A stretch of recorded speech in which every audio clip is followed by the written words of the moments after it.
آج ہم نے جو ہے نا وہ آیت نمبر 46 سے انشاءاللہ آغاز کرنا ہے۔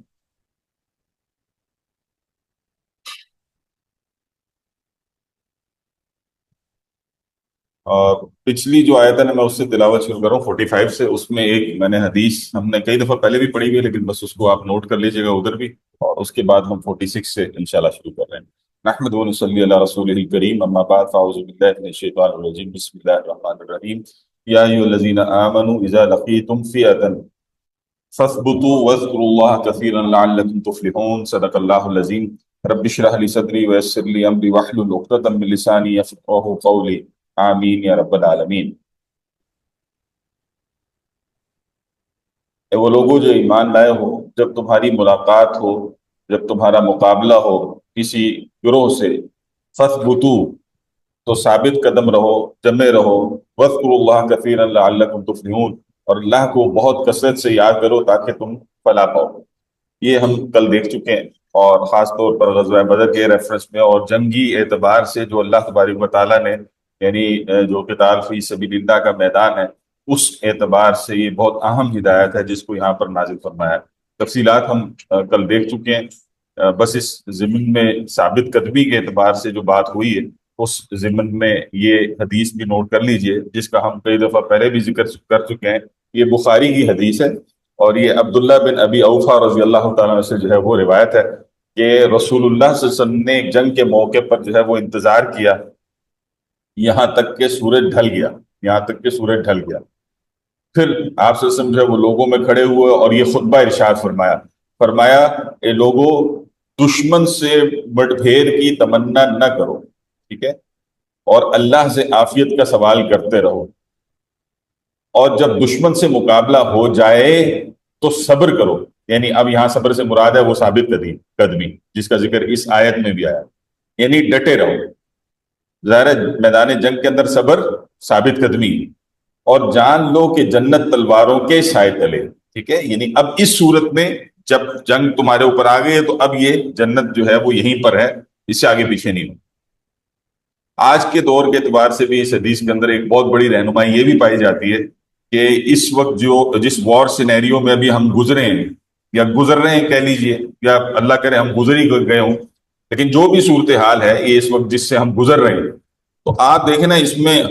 ہم نے بعض دفعہ مذاق بنایا ہوا ہے، میمز بن رہی ہیں، ایسی چیزیں بن رہی ہیں کہ انڈیا کیوں نہیں حملہ کرتا ہم پہ، ٹھیک ہے، کیوں جنگ شروع نہیں ہوتی، اس قسم کی چیزیں جو ہے وہ مذاقن بھی جو ہے وہ ہم باتیں کر رہے ہیں۔ تو یہ وہ حدیث ہے کہ جس کے اندر رسول اللہ صلی اللہ علیہ وسلم نے واضح طور پر ابتداً ہی یہ بات سمجھا دی ہے کہ لوگوں، دشمن سے جو ہے وہ مڑبھیڑ کی تمنا نہ کرو اور اللہ سے عافیت کا سوال کرتے رہو۔ ہمیں جو ہے وہ بہرحال اس کی تمنا نہیں کرنی چاہیے، ٹھیک ہے، اللہ سے عافیت ہی کا سوال کرتے رہنا چاہیے، ٹھیک۔ اچھا، اب ایک شخص یہ کہے کہ اگر جنگ نہیں ہوگی تو پھر تو شہادت کا سوال تو پیدا نہیں ہوتا نا اس طرح سے، تو ایک شخص کوئی شہادت سے فرار اختیار کر رہا ہے، نہیں، یہ بات نہیں ہے، وہ ہے دل کی تمنا، اس کی جب ضرورت ہوگی تو وہاں پر پھر جو ہے وہ شہادت، اور وہ ہے کہ جو صبر سے ڈٹے رہنے میں اور جنت کے تلواروں کے سائے تلے کہہ کر کیا مطلب ہے کہ اب عین امکان اس چیز کا یہ ہے نا کہ جب تم اس طرح کی حالت میں آؤ گے تو وہاں جان جانے کی تو پوری بات ہے نا، تو جنت تو وہیں کھڑی ہے، یعنی یہ بات، ٹھیک ہے۔ تو یہ اس حدیث کے اندر کافی ساری ایسی چیزیں ہیں جو کہ ہمارے لیے رہنمائی کا باعث ہوا کرتی، تو ہمیں غور کرنا چاہیے، اور بہرحال جو ہے وہ ہمیں جاننا چاہیے کہ رسول اللہ صلی اللہ علیہ وسلم کی باتیں جو تھیں وہ ظاہر ہے بہت ہی حکمت والی تھی، اور اللہ نے ان کو خصوصی حکمت سے جو ہے وہ اپنی نوازا تھا۔ اور پھر یہ کہ ہم نے کل تفصیل سے دیکھ لیا تھا کہ اللہ کے ذکر کے ساتھ ثابت قدمی اس کے بغیر ممکن نہیں ہے، اور ثابت قدمی بھی ممکن نہیں ہے، اور دوسرے یہ کہ ایک جس کو کہتے ہیں نا اپنی نیت کا خالص رہنا اللہ کے لیے، کہ اس جنت میں پہنچ سکیں جو کہ تلواروں کے سائے تلے ہے، وہ بھی ممکن نہیں ہے جب تک کہ اللہ کا ذکر، اللہ کی یاد یہ آپ کے ساتھ نہ ہو۔ تو یہ ساری باتیں ہیں جس کو سمجھنا چاہیے۔ کلیئر ہے جی؟ جی جی سر۔ جی، وَأَطِيعُوا اللَّهَ وَرَسُولَهُ، اور اطاعت کرو اللہ کی اور اس کے رسول کی، وَلَا تَنَازَعُوا، اور مت تنازع کرو، مت آپس میں گویا جو ہے وہ جھگڑو، فَتَفْشَلُوا، ورنہ پھر کیا ہوگا؟ اللہ تعالیٰ کہہ رہے ہیں کہ تم جو ہے وہ بزدل ہو جاؤ گے. وَتَذْهَبَ رِيحُكُمْ، اور تمہاری جو ہے وہ ہوا اکھڑ جائے گی. وَاصْبِرُوا، اور صبر کرو. ان اللہ مع الصابرین، بے شک اللہ تعالیٰ جو ہے وہ صبر کرنے والوں کے ساتھ. ٹھیک ہے، تو یہ اب یہ تیسرا حکم یہاں پر آ رہا ہے، اور وہ ہے وَأَطِيعُوا اللَّهَ وَرَسُولَهُ، اللہ اور اس کے رسول کی اطاعت. دیکھیں جنگ ڈسپلن کے بغیر نہیں ہو سکتی. یہ نہیں ہو سکتا کہ وہاں پر ریزننگ ہر بات کی پرووائڈ جنگ کے درمیان میں کی جا سکے. There is not a reason why, there is but to do and die. یہ صورتحال ہوتی ہے وہاں پہ. تو وہ جو کمانڈر ہے، وہ جو اس کو لیڈ کر رہا ہے، ظاہر ہے اس کیس میں تو رسول اللہ صلی اللہ علیہ وسلم نہیں، تو رسول اللہ صلی اللہ علیہ وسلم کی طرف سے جو تمہیں آرڈر آف دا ڈے مل رہا ہے، جو بات کہی جا رہی ہے، اس کو دل و جان سے اس کی پابندی کرو. ہاں، آج جب اس طرح کا آرڈر کوئی دیا جائے گا کسی جنرل کی طرف سے، کسی بھی جو کمانڈر ہے یا کسی بھی جو ہے وہ اس فورس کو جو وہ لیڈ کرے گا اور وہ ایک آرڈر دے گا، بس اس میں یہ دیکھیں گے انفرادی سطح پر کہ وہ خلاف شریعت نہیں ہونا چاہیے. یہ نہیں ہو کہ وہ کہ جی آگ میں چھلانگ مارو تو آگ میں چھلانگ مارے، کیونکہ ایک حدیث کے اندر تو ایسا بھی تھا نا کہ جس پہ رسول اللہ صلی اللہ علیہ وسلم نے فرمایا تھا کہ اگر تم آگ میں چھلانگ مارتے تھے تو پھر تو بیڑا گرک تھا. تو خلاف شریعت کام نہیں کر سکتے. وہ اسی دائرے میں اطیعوا اللہ و اطیعوا الرسول کے دائرے میں آج ہم اپنے جو ہے وہ ظاہر کمانڈر کا یا جس کا بھی جو اس حالت میں ہوگا تو وہ جب حکم مانے گا تو وہ اسی درجے میں مانے گا. یہ اس کو الرٹ رہنا پڑے گا بھارت. لیکن اس کے علاوہ نہیں جی یوں کر لیتے ہیں، یہ زیادہ بہتر لگتا ہے، چلیں یہ کہیں رائے کے طور پر کوئی کسی شخص کو دینا چاہے تو وہ تو ایک علیحدہ معاملہ ہو سکتا ہے. لیکن اب اگر آرڈر یہ آ گیا ہے اور اب پورے دل جمی کے ساتھ جو ہے اس کے پیچھے لگ جانا، یہ بڑی امپورٹنٹ بات ہے. ٹھیک ہے، تو یہ وہ ہے کہ جس کو جو ہے وہ یہاں پہ سمجھ لینا چاہیے اچھی طرح سے. ٹھیک ہے، اچھا اگر تم جو ہے اب یہ الفاظ اس سے آگے کیا آ رہے ہیں کہ اگر تم اللہ اور اس کے رسول کے اطاعت جو ہے یعنی پہلے تو حکم دیا نا اللہ اور اس کے رسول کا حکم مانو، اور پھر فرمایا ولا تنازعوا، اور مت تنازع کا شکار ہو، مت آپس جو ہے وہ باہمی کسی مسئلے یعنی اس کا جو ہے وہ تنازع تمہارے درمیان میں کوئی آنا چاہیے. کیوں؟ اگر ایسا ہوگا تب فتفشلوا، تو پھر جو ہے وہ تم بزدل ہو جاؤ گے. وتذهب ريحكم، اور تمہاری ہوا اکھڑ جائے گی. اب آپ دیکھیے کہ یہ جس دور سے اب ہم گزرے ہیں، ٹھیک ہے، اس میں بھی ہم دیکھیں اب یہ میسیجز ہیں نا، یہ دیکھیں اللہ تبارک و تعالیٰ سمجھاتا ہے چیزیں. آج ہماری جو فوج ہے وہ کیوں انڈیا کے خلاف جا کر جو ہے وہ کھڑے ہو کر سیسا پلائی ہوئی دیوار کے طور پر جو ہے کام کر سکی؟ کیوں ممکن ہوا ایسا؟ کیونکہ ہم نے اپنے آپس کے جھگڑوں کو چھوڑ کر ایک قوم ہونے کا ثبوت دیا. ٹھیک ہے، وہ اکا دکا کسی کا دماغ بیچ میں پھر بھی وہی رہا ہے، وہ تو پھر اللہ ہی حافظ ہے پھر. ٹھیک ہے، اختلافات یعنی اس کا مطلب یہ نہیں ہے کہ اختلافات نہیں ہو سکتے، وہ آج بھی ہوں گے. یعنی دیکھیں نا، فوج سے بھی اختلاف ہو تو سکتا ہے نا، لیکن یہ موقع نہیں ہوتے کہ اس میں ہم جو ہے وہ اس طرح کے اختلافات کو ہوا دیں اور پھر جو ہے وہ کمزور. کیوں؟ اگر ہم ایسا کرتے تو ہماری حالت انڈیا سے کوئی مختلف. انڈیا میں ہوا کیا؟ یہی تو ہوا ہے. یعنی اتنا جھوٹ اتنا جھوٹ اتنا جھوٹ پھیلایا گیا کہ فوج اور یعنی عوام علیحدہ کنفیوژن میں، میڈیا کچھ اور کہہ رہا ہے، حکومت کچھ اور کہہ رہی ہے، فوج کسی اور کنفیوژن. یہ وہ چیز تھی جس نے بیڑا غرق کر دیا ان کا. خیر سب سے زیادہ بیڑا غرق تو یہی ہے نا کہ وہ تو اللہ کے ماننے والے ہی نہیں ہے نا، مشرکین ہیں. میں تو مثالن سمجھا رہا ہوں کہ یہ یعنی دنیاوی حالات کے تحت ایک بات کو کرتے ہوئے اسی میں یعنی مسلمانوں کو اب یہ کہا جا رہا ہے کہ یہ کام نہ کرو ورنہ تمہاری جو ہے وہ ڈھیلے پڑ جاؤ گے، تمہاری ہوا اکھڑ جائے گی. اس طرح کے موقع پہ اس قسم کی باتیں بھی کرنا کوئی مناسب نہیں ہے کہ یہ جی فارم 47 والی حکومت ہے تو یہ وہ. بھائی اب بکواس اس کو بند کریں، فی الحال بند کریں. یہ بات کرنے کی فی الحال نہیں ہوتی،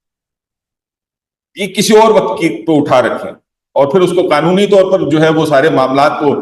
دیکھنے کی کوشش کریں، یا پھر یہ کہ وہ ایک ریولوشنری ایفرٹ کریں تاکہ یہ کہ اللہ کا دین غالب آئے اور پھر عدل اور انصاف کے ساتھ جو ہے وہ فیصلے ہوں. یعنی یہ بات ہے نا اصل میں کرنے. تو بہرحال یہ چیز ہے. تو یہ وہی الفاظ ہے جو کہ ہم نے سورہ آل عمران کی آیت نمبر 152 میں بھی پڑھے تھے. ٹھیک ہے، وہاں پر بھی اسی سے ملتی جلتی بات اللہ تبارک و تعالیٰ نے جو ہے وہ فرمائی تھی. تو یہ ہے ڈسپلن کی پابندی اور اللہ کے رسول کی یعنی اطاعت اور اس پر جو ہے وہ کاربند رہنا، یعنی یہ ہے عملاً جو کہ ضروری ہے. ان اللہ مع الصابرین، بے شک اللہ تعالیٰ صبر کرنے والوں کے ساتھ ہے۔ اس کی وضاحت ہم پچھلی آیت کے ضمن میں بھی کر چکے ہیں کہ صبر جو ہے وہ اس موقع کا یہی ہے کہ پوری ثابت قدمی کے ساتھ گویا جو ہے اس سارے معاملے کے اندر جو ہے وہ آگے بڑھا جائے، اور اس میں پھر جو ہے وہ پوری قائم رہتے ہوئے اس کے ساتھ سارے معاملات کیے جائیں۔ وَلَا تَكُونُوا كَالَّذِينَ خَرَجُوا مِن دِيَارِهِمْ، اور نہ ہو جاؤ ان لوگوں کی مانند خرجوا من دیارہم، جو نکلے تھے اپنے گھروں سے بطرن، اتراتے ہوئے، ورئاء الناس، اور لوگوں کو دکھلاتے ہوئے، وَيَصُدُّونَ عَن سَبِيلِ اللَّهِ، اور خود بھی اور اللہ کے اور دوسروں کو بھی اللہ کے رستے سے روک رہے تھے۔ وَاللَّهُ بِمَا يَعْمَلُونَ مُحِيطٌ، اور جو کچھ وہ کر رہے تھے اللہ تعالیٰ اس کا احاطہ کرنے والا تھا۔ یہ قریش کا لشکر تھا جو کہ جب مکہ سے روانہ ہوا تو شان و شوکت جو ہے وہ واقعی جو تھی اس کی ملوک کن تھی، یعنی جہاں انہوں نے جو ہے وہ سارا جنگی ساز و سامان اپنے ہمراہ لیا، وہیں جو ہے وہ تکبر اور غرور کی چادر ہے کہ جو ان سرداران قریش نے بسمیت ابو جہل کی اوڑی ہوئی تھی، اور یعنی ان کے سامنے تو مٹھی بھر مسلمان جو تھے وہ تو سمجھتے تھے کہ ہم تو ان کو بالکل ہی جو ہے نا کچل کے رکھ دیں گے، اور یہ وہ لوگ ہیں کہ جن کی توانائیاں وہ تھیں کہ جو اللہ کی راہ میں جو ہے وہ خود بھی عمل نہیں کرنا چاہتے تھے، لوگوں کو بھی اس طرف نہیں آنے دیتے تھے۔ واللہ بما یعملون محیط، تو اللہ تعالیٰ فرماتے کہ اللہ تعالیٰ ان کا احاطہ کیے ہوئے، اللہ کی تدبیر سے نکل کر تو یہ کچھ نہیں کر پائیں گے، اس سے تو نکل کر یہ کوئی معاملہ نہیں کر پائیں گے۔ اسی کو آج کے اس میں دیکھیے تو بین ہی ہے، ادھر بھی مشرکین ہی ہیں، ان کا بھی معاملہ کچھ ایسا ہی رہا ہے۔ یہ بھی یہی سمجھتے تھے کہ جی ہم یہ اپنوں میں جیسے دیکھیں نا اکڑنے کے جو انداز ان کے رہے ہیں، ریفیل کے بنیاد، یعنی جتنی بھی ان کی ٹیکنالوجی تھی جس کی بنیاد پہ انہوں نے کہا تھا جی کہ ہم تو پاکستان کو، یعنی جو ان کی باڈی لینگویج جب یہ سٹارٹ ہوئے تھے، یعنی آپ پہلگام کے واقعے سے دیکھ لیں تو ایسا لگتا تھا جیسے کھا جائیں گے پاکستان کو، کچا ہی کھا جائیں گے، اور خود روکنا یہ معاملہ بھی ان کے اندر بخوبی پایا جاتا ہے۔ مسلمانوں کے اوپر جو مظالم ہوتے ہیں سارا کچھ ہوتا ہے انڈیا میں رہتے ہوئے، یعنی انڈیا میں رہتے ہوئے جو ہے وہ آپ جو ہے وہ کہاں کوئی اپنی عزت بچا کے رہ سکتے ہیں اگر آپ واقعی اس دین پر عمل کرنا چاہیں جو کہ اللہ کے رسول اور اللہ تعالیٰ نے ہمیں دیا ہے، ٹھیک ہے، خاص طور پر ان علاقوں میں جہاں پہ بی جے پی جو ہے بہت ہی گھسی ہوئی ہے، گجرات کے اندر اور ادھر ادھر جو ہے وہ آپ اس قسم کے کام کریں تو اب تو وقت کے ساتھ بہت چیزیں ثابت ہو چکی ہیں کس طرح مسلمانوں کے اوپر یہ ظلم کرتے ہیں، سارا کچھ کرتے ہیں، ٹھیک۔ پھر دوسری طرف جو ہے وہ شراب نوشی اور یہ اور وہ انٹرٹینمنٹ انڈسٹری تو فلاں اور فلاں، یہ ساری چیزیں ان کے اندر پائی جاتی ہیں، بخوبی پائی جاتی ہیں، تو بہت ریزمبلنس ہے، اگر ہم سچویشنز کو دیکھیں نا بہت ریزمبلنس آپ کو جو ہے وہ نظر آئے گی، اگرچہ کہ بالکل 100% تطبیق کرنا یہ ممکن نہیں ہوتا، اور بہت سی اچھا پھر ایک چیز جس کو ہم پھر یہاں پہ ریوائز کر لیتے ہیں کہ جب ہم ان آیات سے گزر رہے ہیں تو ہم اس پہ صرف تبصرے آج کے حالات پہ رکھتے ہوئے نہیں کر رہے، بلکہ ہم یہ کہہ رہے ہیں کہ ان تبصروں میں اگر یہ تصویر ہمیں نظر آ رہی ہو تو اس کے درمیان میں وہ جو ہمیں درست ہونے کی ضرورت ہے اس کو ہمیں ضرور درست کر لینا چاہیے۔ یعنی جیسے ہمیں پیچھے پڑا ہے کہ ایمان جو ہے وہ اللہ کی آیات سے بڑھ جانا، تقوی کا اختیار کرنا، ٹھیک ہے، بخوبی تقوی کو جو ہے وہ تھام کے رکھنا، اور پھر اللہ سے ذکر اللہ، یہ جو ہے اللہ کے ذکر سے جڑ کر رہنا، اور جو ہدایات ہم پیچھے پھر اطیع اللہ و اطیع الرسول کے تحت اپنی زندگی کو درست کرنا، ٹھیک ہے، اپنی اس زندگی کو درست یہ سارا کچھ اگر ہم نے پاکستان میں نہ کیا تو یہ جو ہمیں ایک وقتی فتح لگ رہی ہے یہ ہمارے لیے بہت بڑا آزمائش بن جائے گی، ٹھیک ہے۔ تو اس لیے جہاں اس میں ایک امید ہے، ایک ہوپ ہے، ایک رجا ہے، بین الخوف والرجا، یہ ہے نا ایمان، تو ایمانی اعتبار سے جہاں یہ رجا ہے کہ اس کی ایک ریزمبلنس بہت زیادہ ہے، یعنی اگر انسان دیکھے نا تو اپیرنٹلی یہ بہت چیزیں ملتی جلتی نظر آئیں گی، لیکن دوسری طرف خوف بھی ہونا چاہیے، تب ایمان کی طرف خوف کس چیز کا کہ وہ جو چیزیں ہمارے اندر نہیں پائی جاتی تو یا اللہ ہم تجھ سے جو ہے وہ معافی مانگتے ہیں، اور بحیثیت قوم اللہ کے سامنے ہمیں اپنے آپ کو جو ہے وہ پیش کرنا چاہیے اور اللہ سے توبہ کرنی چاہیے، اور ان صفات کے حامل ہونے کی کوشش کرنی چاہیے جو کہ ان آیات میں بتائی گئی ہیں، تاکہ یہ کہ کل جب دوبارہ، کیونکہ دیکھیں یہ ٹلنے والی شے تو ہے نہیں، اب آج نہیں تو کل یہ جو ہے یہ دوبارہ ہو کر رہے گا، یہ اس خطے کا مقدر ہے، سمجھ لیجئے، ٹھیک ہے، وہ تو ہو کر رہے گا، اب آپ سمجھیں اللہ تعالیٰ نے ہمیں ایک طرح سے ہمارے اوپر رحم کیا ہے، رحمت کی ہے کہ ہمیں ایک درمیانی وہ ایک چانس عطا کر دیا ہے کہ ہمارے اندر جو خرابیاں ہیں اب ان آنکھوں دیکھی چیزوں سے جہاں پر انسان کو یہ ساری چیزیں نظر آ رہی ہیں، کیا اب بھی ہم اللہ کی طرف پلٹ کر اس سے رجوع نہیں کریں گے؟ تو اگر کر لیں تو کامیابی ہی کامیابی ہے، کامیابی ہی کامیابی، اور نہ کریں تو پھر تو بہت ہی خطرناک مسئلہ ہے۔ تو بہرحال یہ ان دونوں اعتبارات سے ہمیں چیزوں کو دیکھنا چاہیے۔ کلیئر ہے جی؟ جی سر۔ جی، فرمایا وَإِذْ لَهُمُ الشَّيْطَانُ أَعْمَالَهُمْ، اور یہ کہ جب شیطان نے ان کے اعمال ان کے لیے مزین کر دیے تھے، وَقَالَ لَا غَالِبَ لَكُمُ الْيَوْمَ مِنَ النَّاسِ، اور اس نے یعنی شیطان نے ان سے کہا تھا کہ آج تم پر انسانوں میں سے کوئی غالب نہیں آ سکتا، وَإِنِّي جَارٌ لَكُمْ، اور میں بھی تمہارے ساتھ ہی ہوں۔ بظاہر تو وہ جو انڈیا کے پیچھے جو طاقت بیٹھی ہوئی نظر آتی ہے ہمیں وہی کوئی شیطانی صورتحال نظر آتی ہے، یعنی اگر ہم اس طرح سے دیکھیں چیز کو تو بہرحال شیطان تو تھپکی دیتا ہے نا بھائی، یعنی ان کو بھی تو ان کے انجام تک پہنچا کر چھوڑا ہے نا اس نے، ذلیل پوری دنیا میں کروا دی کس نے؟ وہی ہے، حزب الشیطان کا حصہ ہے، پھر یہی ہوتا ہے کہ انسان تو بہرحال یہ پھر مشرکین مکہ کے ساتھ یہی ہوا، وہی متکبرانہ خیالات جو ہے وہ شیطان نے دلوں میں پیدا کیے، ان کے اعمال ان کے لیے مزین کیے، اور ان کا ساز و سامان، اسلحہ، یہ جو سارا بڑا لشکر تھا، یہ جو غیر معمولی طاقت ان کی نظر آ رہی تھی،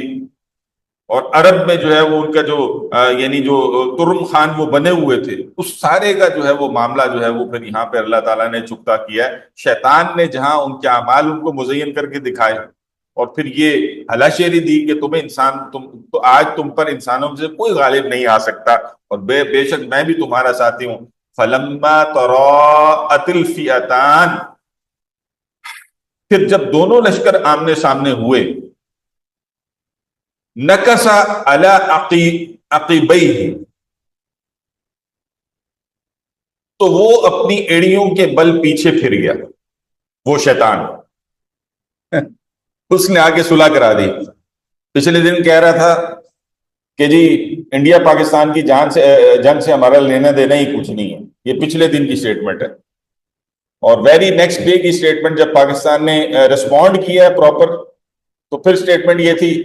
اور نہیں جی نہیں، فوراً ہی آ کے جنگ بندی بھی کروائی، ٹویٹر پہ پہلا ٹویٹ بھی اسی کا ہی آیا۔ بہرحال وہ بھی یعنی اپنے، اور ادھر تو یہ ہوا تھا بدر میں، ہم جانتے ہیں کہ وہ جو ہے وہ فی نفسہ ہی سراقہ بن مالک کی شکل میں وہاں پر جو ہے وہ شامل تھا، لیکن جب اس نے دیکھا کہ یہاں تو جو ہے معاملہ ہی الٹا ہو گیا تو پھر وہ بھاگا ہے، ٹھیک ہے، اور وقال انی بریء منکم، اور کہنے کا لگا کہ میں تم سے لا تعلق ہوں، جیسے آج بظاہر لگتا ہے ایسا ہی ہے کہ انڈیا سے بھی لا تعلق ہو گیا، وہ تھوڑی دیر کے لیے ہو جائے، بے شک لگتا ہے ایسا، انی ارا ما لا ترون انی اخاف اللہ، اور میں وہ کچھ دیکھ رہا ہوں جو تم نہیں دیکھ رہے اور مجھے اللہ کا خوف ہے۔ مطلب ماشاء اللہ دیکھیں شیطان ہے کہ جو یعنی اس کو بھی اللہ کا خوف آیا پڑا ہے ادھر، کیونکہ ظاہر ہے اس نے جب دیکھا کہ یہ جو فرشتے ہیں، یہ جو اللہ کی مدد ہے، یہ جو مجھے نظر آ، یعنی عام انسان نے کیا دیکھا ادھر جو کہ اس کی آنکھیں دیکھ رہی تھی، جو وہ دیکھ پا رہا تھا، تو اس نے تو عافیت اسی میں جانی کہ بھاگوں ادھر سے۔ واللہ شدید العقاب، اور اللہ تعالیٰ سزا دینے میں بہت سخت ہے، ٹھیک ہے، اللہ تعالیٰ سزا دینے میں بہت سخت ہے۔ تو یہ ہے کہ جس کا منظر نامہ جو ہے وہ بدر کے اندر بھی جو ہے وہ ہمارے سامنے جو ہے بخوبی آتا ہے، اور جس میں جو ہے شیطان نے یہ سارے معاملات کیے تھے اور ان کے اعمال کو مزین کر کے دکھایا، سارا کچھ ان کی طاقت جو ہے وہ ان کو اس پر غرور دیا، سارا کچھ کیا، وہ ایک طرح سے وہی کھینچ کر ان کو لے تو آیا میدان جنگ میں، لیکن جب وہ وہاں پر آئے ہیں تو وہ پیٹ پھیر کر جو ہے، یہ ہے وہ دھوکے باز دوست جس کو کوئی بنا لے تو پھر اس کے ساتھ ایسا ہی ہوتا ہے۔ اللہ کیا کہتا ہے؟ اللہ جس کا ولی ہو جائے تو اس نے کیا کیا؟ مضبوط سہارا ہے نا اللہ تعالیٰ، اللہ انسان کو کبھی نہیں، اور شیطان ہمیشہ دھوکہ دیتا ہے، اللہ ہمیشہ تھامتا ہے، شیطان ہمیشہ دھوکہ دیتا ہے۔ چوائس تو انسان کے پاس ہے نا کہ اس نے کس کی طرف جانا ہے۔ وہ جو کہ عین موقع پر جو ہے وہ پھنسا کر چھوڑ دے، یا وہ کہ جو ہر حالت میں انسان جو اس کی طرف رجوع کرنے والا اس کا ساتھ دے۔ تو یہ چیز ہے کہ جو بہرحال ہمیں جو ہے وہ جاننی چاہیے، سیکھنی چاہیے، ماننی چاہیے کہ ہمیں اللہ، حزب اللہ کا جو ہے وہ اصل میں حصہ بننا ہے، اللہ کی جو ہے وہ احکامات کو پورا کرنا ہے، تاکہ اللہ تعالیٰ کی مدد ہمارے شامل حال ہو، نہ یہ کہ پھر اسی طرح کے معاملات ہوں کہ جس طرح سے یہاں پر شیطان نے ان کے ساتھ کیا تھا۔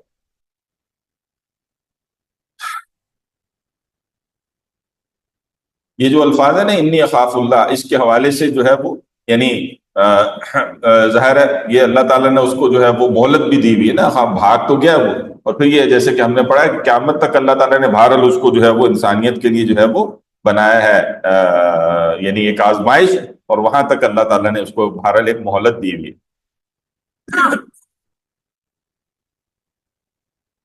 اس میں ایک رائے یہ بھی پائی جاتی ہے کہ یعنی جب ابلیس نے جو ہے نا فرشتوں کو دیکھا، ظاہر ہے یہ اس کے لیے بھی کوئی فرسٹ ایکسپیرینس ہی تھا نا، اس طرح سے کہ یہ فرشتے اتنے جو ہے وہ 5000 کی تعداد میں نازل ہو گئے ہیں، تو گویا اس نے بھی سمجھا کہ یہ تو جو ہے وہ میری مہلت عمر ہی ختم ہو گئی۔ ٹھیک ہے، تو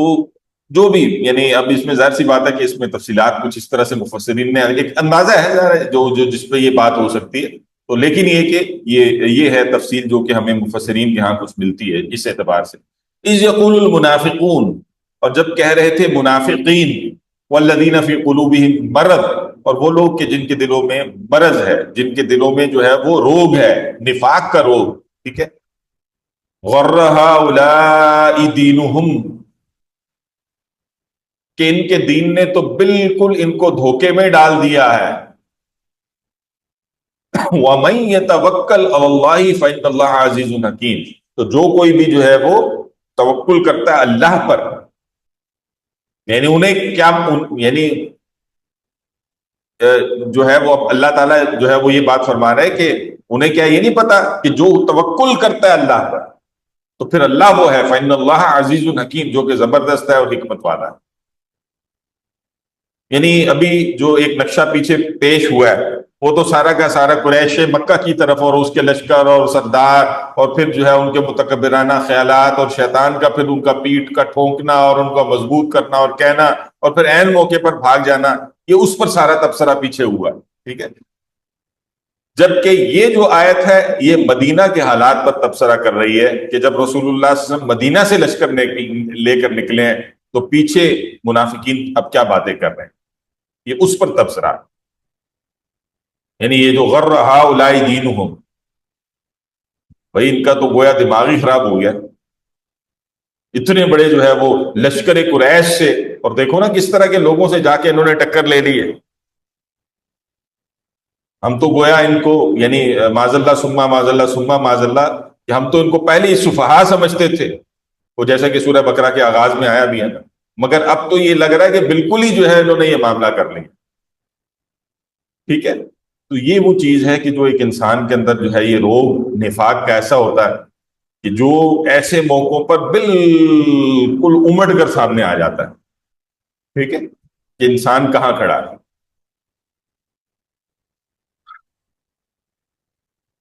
اور پھر اللہ تبارک و تعالیٰ اس بات کو جو ہے وہ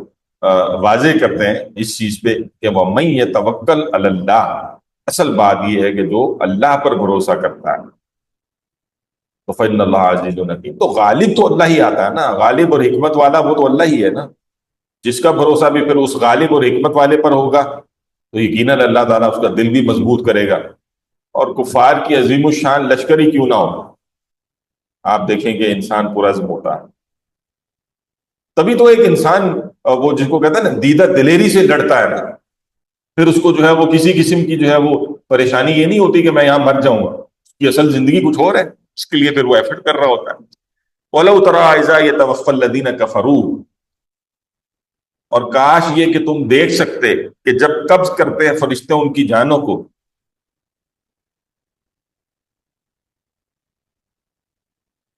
کن کی، وہ جو کافر ہیں، الذین کفروا، ان کی جانوں کو، الملائکہ ولو تری اذ یتوفی الذین کفروا، اور کاش کہ تم دیکھتے کہ جب وفات دیتے ہیں، جب جان نکالتے ہیں، الذین کفروا، وہ لوگ کہ جنہوں نے کفر کیا، الملائکہ کون؟ فرشتے، یضربون وجوہہم،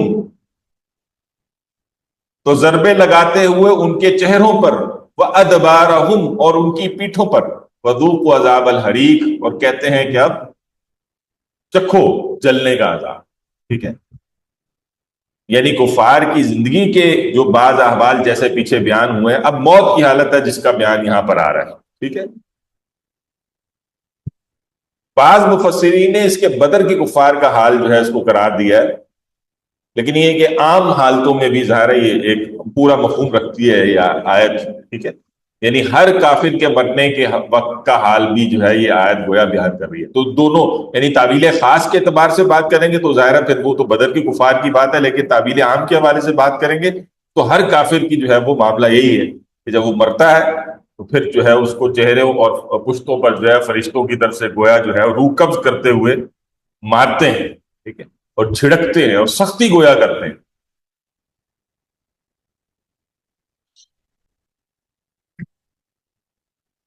اور کیا؟ وذوقوا عذاب الحریق، اور جلنے کا عذاب کا مزہ چکھو. اور جلنے کا یعنی عذاب چکھو، یعنی جلنے کا عذاب کا مزہ چکھو. تو یہ وہ انجام ہے کہ جو اگر آپ اس خدا نخواستہ روش پر ہوتے ہیں تو پھر جو ہے وہ یہ انجام ہے جس کا ذکر جو ہے وہ یہاں پر بیان ہوا ہے. ذالک بما قدمت ایدیکم، یہ اس کے بدلے ہے جو تمہارے ہاتھوں نے آگے بھیجا ہے.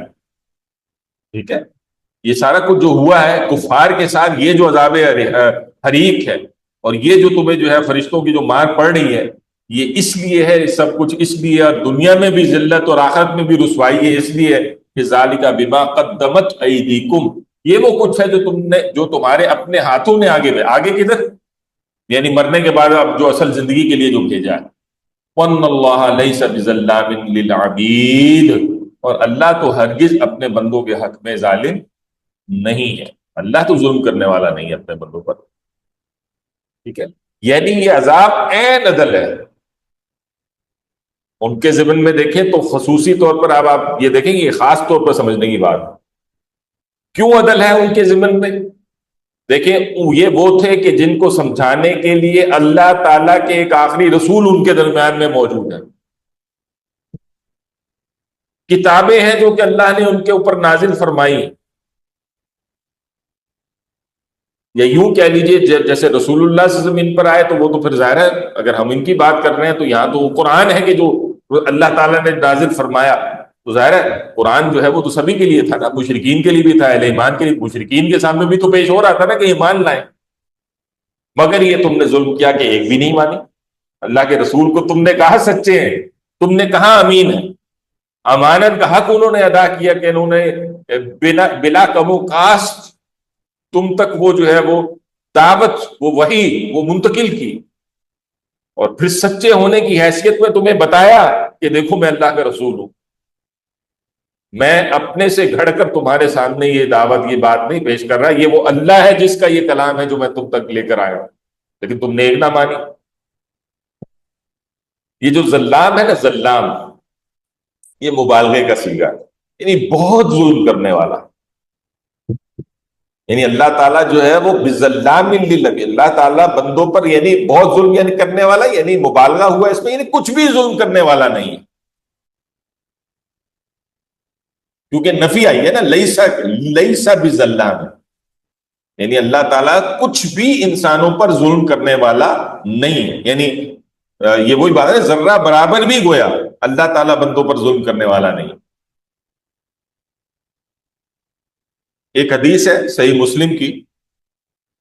جس میں رسول اللہ صلی اللہ علیہ وسلم نے فرمایا کہ اللہ تعالیٰ فرماتا ہے، یعنی یہ حدیث قدسی ہے کہ جس میں جو ہے وہ رسول اللہ صلی اللہ علیہ وسلم فرما رہے ہیں کہ اللہ تعالیٰ فرماتا ہے میرے بندو، میں نے ظلم اپنے اوپر حرام قرار دے رکھا ہے اور اسے تمہارے درمیان بھی حرام ٹھہرایا ہے، لہذا تم ایک دوسرے پر ظلم نہ کرو. یہ وہ پہلی ہدایت ہے جو کہ اللہ تعالیٰ نے، یعنی یہ اللہ نے ہمیں بتایا کہ اس نے اپنے اوپر بھی حرام ٹھہرایا، تو انسانوں کو بھی یہ کہا. میرے بندو یہ تمہارے اپنے ہی اعمال ہیں جن کو میں محفوظ رکھتا ہوں، پھر تمہیں ان کا پورا بدلہ دوں گا۔ پھر جو خیر پائے وہ اللہ کا شکر ادا کرے، اور جو اس کے سوا پائے وہ اپنے ہی آپ کو ملامت کرے۔ یعنی اگر خیر کی بجائے شر نصیب ہوا تو اللہ نے نہیں چاہا تھا کہ تمہیں شر میں مبتلا کرے، اللہ نہیں چاہتا تھا کہ تم جہنم کا ایندھن بنو، اللہ نہیں چاہتا تھا کہ عذاب حریق جو ہے وہ تمہارا مقدر ٹھہرے۔ اگر یہ اللہ چاہتا تو یہ بہت آسان تھا، کوئی مشکل تھوڑی تھا۔ اللہ تعالیٰ فطرتاً بھی انسان کے اندر نیکی بدی کی پہچان نہ رکھتا، اللہ تعالیٰ رسول نازل نہ کرتا، اللہ تعالیٰ جو ہے وہ کتاب نازل نہ کرتا، یا عدل کے سارے تقاضے پورے کرنے میں کہیں نہ کہیں کوئی کمی بیشی ہوتی، پھر کتاب ہی نازل کر دی جاتی، رسول نہ بھیجا جاتا تو عمل کیسے کرتے؟ سمجھ ہی نہیں آتی کہ کرنا کیا، ہر ایک اپنے ہی عدل کے پیمانے لے کے گھومتا۔ تو یہ جو جس کو کہتے ہیں وہ جو محاورتاً اس بات کو سمجھے، یہ جو پاپڑ بیلے ہیں اتنے، یہ کس لیے ہے؟ یہ اس لیے ہے تاکہ ایک انسان جو ہے نا وہ اللہ کی طرف جو ہے وہ لپکے، اور اس میں پھر جو گناہ کرتا ہے، جو معاملات کرتا ہے، یہ اس کی اپنی وہ ہے، ورنہ اللہ نے نہیں چاہا تھا کہ وہ جو ہے وہ اس حال کو پہنچتا۔ تو اللہ تعالیٰ سے جو ہے وہ ہمیں بہرحال جو ہے وہ مانگنا چاہیے کہ اللہ تعالیٰ ہمیں خیر ہی کی طرف رکھے، اور خیر ہی کا داعی بنائے، اور خیر ہی کا عامل بنائے، عمل کرنے والا بنائے۔ کداب آل فرعون،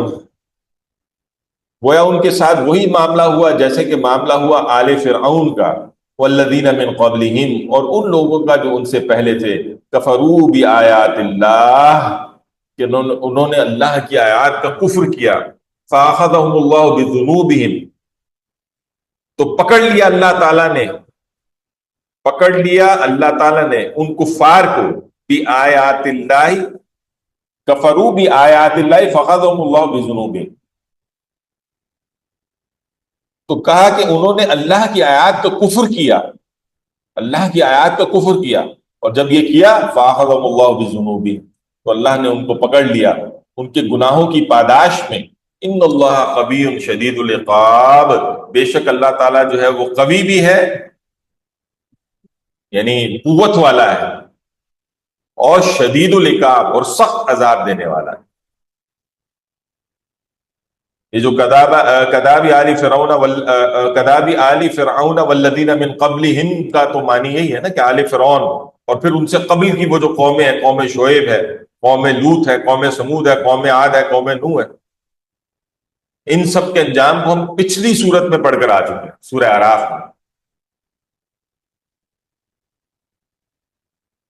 اور پھر یہ کہ جیسا کہ ان کے ساتھ انجام ہوا کہ جب انہوں نے اللہ کی آیات کو جھٹلایا، اس کا کفر کیا،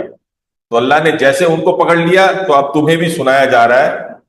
کہ اگر تم نے انہی کی طرح کی روش کو اختیار کیا اور اللہ کے رسول محمد رسول اللہ صلی اللہ علیہ وسلم کو اور قرآن کو جھٹلایا، اللہ کی آیات کو جھٹلایا، رسول اللہ صلی اللہ علیہ وسلم بھی اللہ کی آیت ہے، رسول اللہ کی آیت ہی ہوا کرتا ہے، رسول اللہ صلی اللہ علیہ وسلم خود بھی اللہ کی آیت ہے، اور پھر یہ کہ قرآن بھی اللہ کی آیت ہے، تو اگر تم نے جھٹلایا تو کہا کہ جیسے آل فرعون کا معاملہ ہوا، یا اس سے پہلے وہ لوگ جنہوں نے کفر کیا، وہ قومیں جنہوں نے کفر کیا، تو جو انجام ان کا جن میں سے کچھ سے تم واقف بھی ہو، عاد و سمود کی بستیوں پر تمہارا گزر بھی ہوتا رہتا ہے، تو تمہارا انجام بھی پھر اس سے کچھ مختلف ہونے والا نہیں۔ اور یہ ان کو کہا، اور جنیرکلی آج ہم بات کریں تو آج ہمارے لیے بھی جو ہے ظاہر اس میں یہی میسج ہے کہ ہم اللہ اور اس کے رسول کی پکار پر لبیک ہیں، کوئی اور دوسرا رستہ نہیں ہے۔ ذالک بان اللہ لم یک مغیرا نعمتا، یہ اس لیے کہ اللہ کا یہ طریقہ نہیں کہ کوئی نعمت جو اس نے کسی قوم کو دی ہو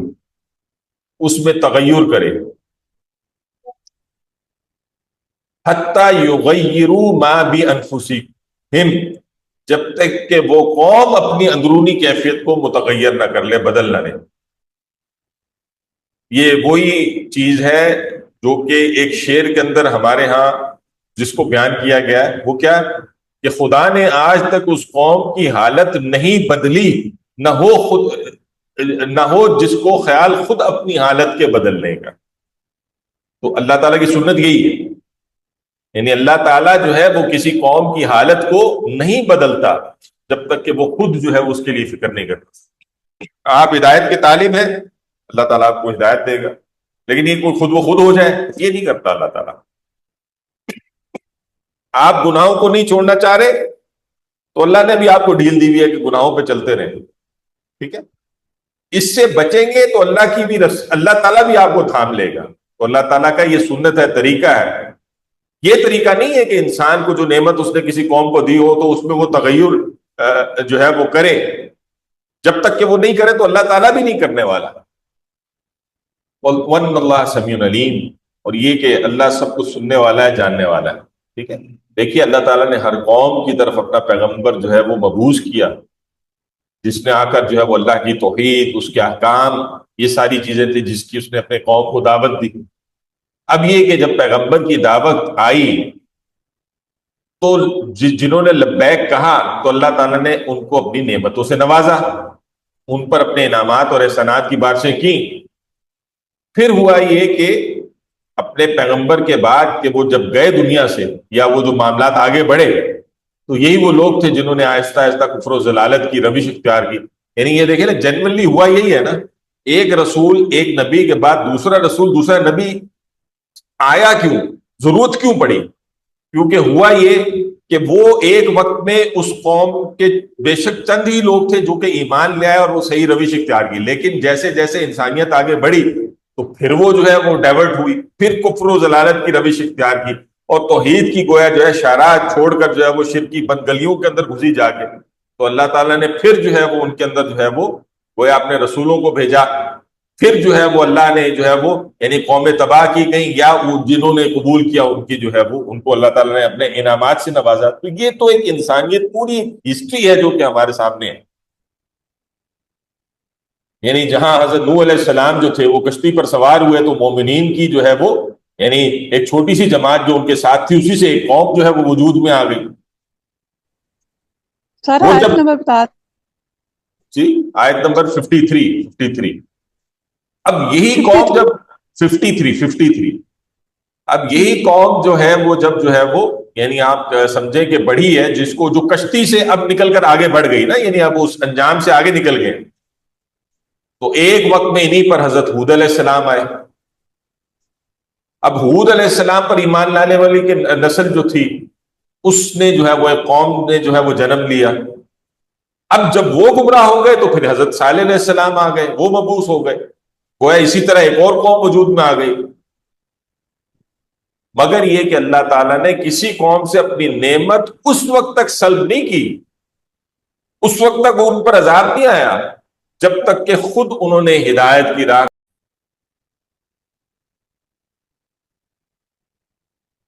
اس پہ پھر ڈاکٹر صاحب نے کافی یعنی مزید وضاحت کی ہے بیان القرآن کے اندر۔ جب ہم اٹھا کر دیکھتے ہیں نا تو ڈاکٹر صاحب کہتے ہیں کہ یہ جو یعنی یہ جو سنت ہے اللہ تعالیٰ کی، اور اس کے مطابق جب کوئی قوم جو ہے وہ محنت کو اپنا یعنی شعار بنا لیتی ہے، اور یعنی حالات میں اس کے ذریعے سے پھر ہم دیکھتے ہیں کہ مثبت تبدیلی آتی ہے اور تقدیر گویا بدلتی ہے۔ تقدیر بدلنے سے مراد یہ ہے کہ اب وہ جو ہے وہ چیزیں پازیٹیو اینڈ پہ اللہ کی مدد کے ساتھ بہتر ہونا شروع ہو جاتا ہے۔ صرف وشفل تھنکنگ سے، صرف دعاؤں سے قوموں کی تقدیریں نہیں بدلا کرتی،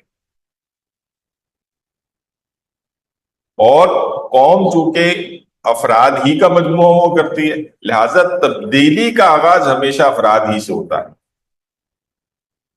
افراد ہی ہیں کہ جن کی سوچ ہے، جن کے نظریات ہیں، خیالات ہیں، مقاصد ہیں،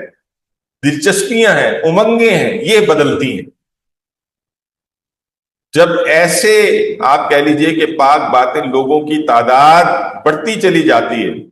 اور یہ وہ لوگ ہوتے ہیں جو کہ ایک وقت میں طاقت اور قوت کے طور پر اپنے آپ کو منظم کر کے گویا بنیانے مرصوص بن کر کھڑے ہو جاتے ہیں، یہ وہ جگہ ہوتی ہے کہ جہاں پر جو ہے وہ طاغوت اپنا جو ہے وہ آپ سمجھیں کہ رخ بدلنے پر مجبور ہو جایا کرتا ہے۔ گویا اہل حق جب یوں مجتمع ہو کر پھر نظام بدلنے کے لیے قربانی دیتے ہیں تو وہاں سے انقلاب کی سیر جو ہے وہ نمودار ہو۔ یہ وہ ساری بات ہے جس کو ہمیں سمجھنے کی ضرورت ہے۔ اور ظاہر ہے یہ انقلاب ایک فرد میں کیسے پیدا ہوگا، اس کے لیے یہ قرآن ہی ہے۔ قرآن ہی ہے کہ جو دل میں اتر کر ایک انسان کی جو ہے وہ روح کو بدل کر ایک انسان کے اندر ایک انقلاب برپا کرتا ہے، اور اسی پر پھر عمل کرنے سے وہ ساری کی ساری جو ہے وہ جدوجہد جنم لیتی ہے، جو کہ فریضہ اقامت دین کے حوالے سے ہمارے سامنے، جس کی وضاحت ہم کئی دفعہ جو ہے وہ کر چکے ہیں۔ ہمارے ہاں عام طور پر یہ جو تصور پایا جاتا ہے وہ مسالک کے لیول پر تو یہیں پر جا کر رک جاتا ہے، وہ بس افراد ہی کی، یعنی ان کے ہاں تو بس اتنا ہی ہے، چاہے وہ اہل حدیث ہوں، چاہے وہ بریلوی ہوں، چاہے وہ دیوبندی ہوں، کوئی بھی کیوں نہ ہو، وہ بس یہیں پہ رک جاتے ہیں کہ جب افراد بدل جاتے ہیں تو نظام بدل جاتا ہے۔ اللہ تعالیٰ ان کو وہ نظام خلافت ادا کر دیں گے جب وہ خود اپنے آپ کو بدل لیں گے۔ لیکن اس پر پھر جو ہے اس کو واضح کیا ہے مولانا مودودی نے، ڈاکٹر صاحب نے، اور قرآن کی روشنی میں جتنے ہمارے سامنے دلائل ہیں، ساری چیزیں ہیں کہ بھائی یہ خود بخود نہیں ہوگا۔ جہاں آپ نے اپنے آپ کو بدلنے کے لیے ایفرٹ کی تھی، وہاں قومی لیول پر بھی جب بدلنے کے لیے آپ ایک انقلابی ایفرٹ نہیں کریں گے تو یہ خود نہیں بدل جائے گا۔ ایسا نہیں ہو جائے گا کہ آپ سارے نیک ہو جائیں گے تو نظام بھی نیک ہو جائے گا، وہ آپ کو کرنا پڑے گا، اجتماعی تقاضوں کے تحت جو ہے وہ پھر اس کے اگینسٹ ایک ریولوشنری ایفرٹ کرنی پڑے گی، تب جا کر جو ہے وہ چیزیں جو ہے وہ اپنے انجام کو صحیح پہنچ سکتی ہیں، ورنہ اور کوئی طریقہ کار نہیں۔ کلیئر ہے جی؟